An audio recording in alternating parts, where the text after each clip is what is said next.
You open your banking app. The number is the same as yesterday. Same salary deposit. Same savings balance. Nothing looks wrong. And yet, something has already been taken from you. Not stolen. Not taxed. Not spent. Just quietly erased. Money doesn't usually lose value with a bang. It fades. Silently. Politely. While everyone is distracted. And that's what makes it dangerous. Because when people finally notice, it's already too late. Right now, all over the world, millions of adults are working, saving, budgeting, and doing everything they were told was responsible, and still falling behind. Not because they're bad with money, but because of how money itself now works. This matters right now because the rules quietly changed. Not last year, not during one crisis, but slowly over decades. And most people never noticed the moment their money stopped behaving like money. To understand how value disappears, we need to strip money down to its simplest form. Money is not wealth. Money is a measuring stick. It's supposed to tell you how much your time, effort, and skill are worth compared to everything else. If the stick keeps shrinking, it doesn't matter how hard you work. You look taller on paper, but you reach less in reality.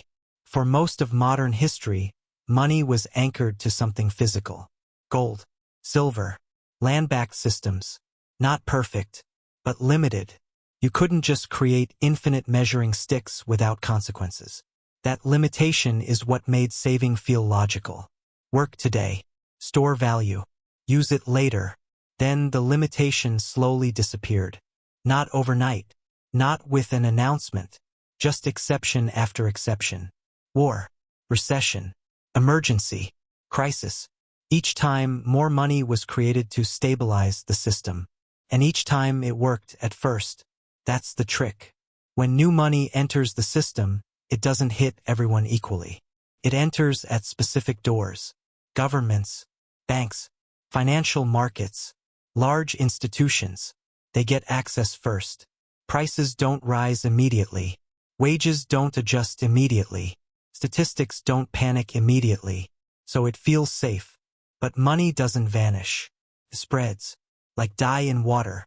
By the time it reaches regular people, the color has changed everything. This is where the silent loss begins. Imagine an economy with 100 units of money.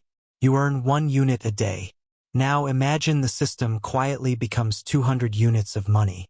You still earn 1 unit a day. Nothing about your number changed. But your slice of the system was cut in half. No alarm went off. No headline screamed. No vote was held. Yet your purchasing power shrank. This isn't a theory. It's math. And it's why inflation is always described as a percentage, never as theft. Because theft sounds intentional. Percentages sound natural, controlled, harmless. But inflation is just the visible symptom. The real mechanism is dilution. When more claims exist on the same amount of goods, each claim becomes weaker. Not worthless, just weaker.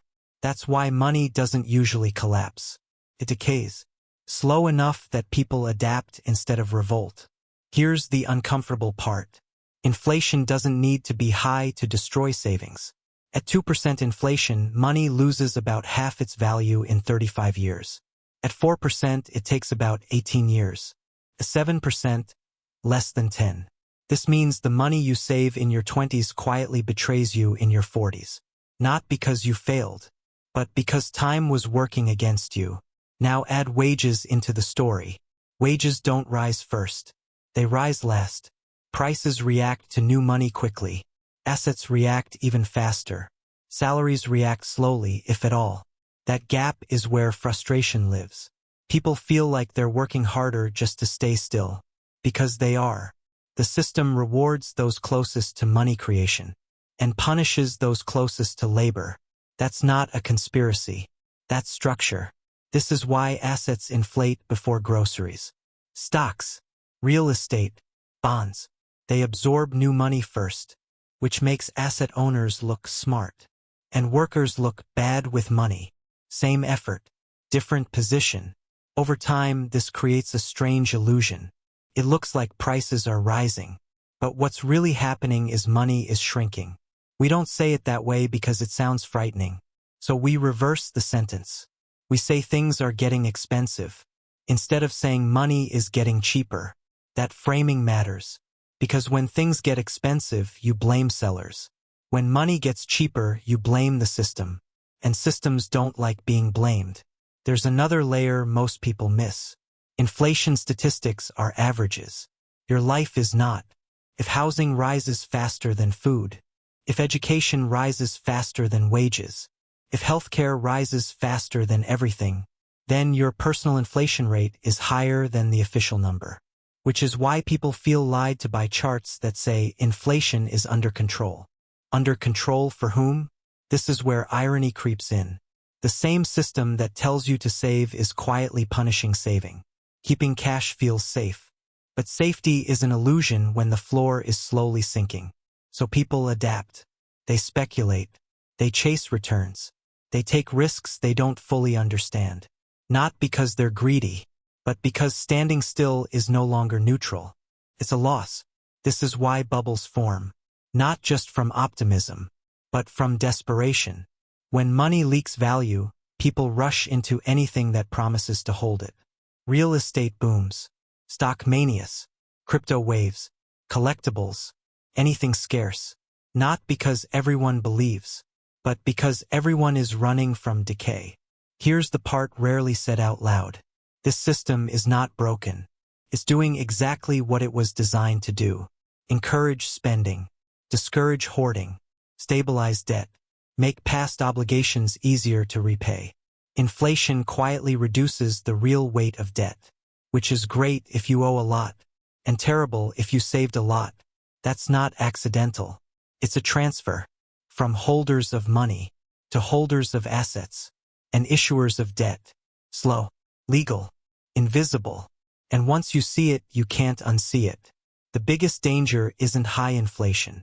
It's predictable inflation. Because predictability makes people complacent. They plan around decay instead of questioning it. They normalize erosion. They call it just how things are. Zoom out far enough and the pattern becomes clear. Every modern currency loses value over time. Not some.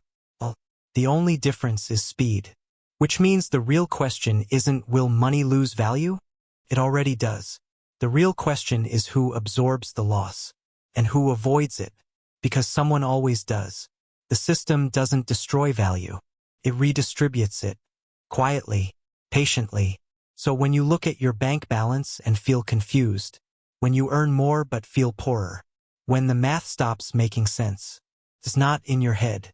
The number didn't change, but the meaning did. And the uncomfortable thought to leave you with is this. If money is designed to lose value over time, what happens to a society built entirely on saving, earning, and waiting? And what replaces trust when people finally realize the silence was the point?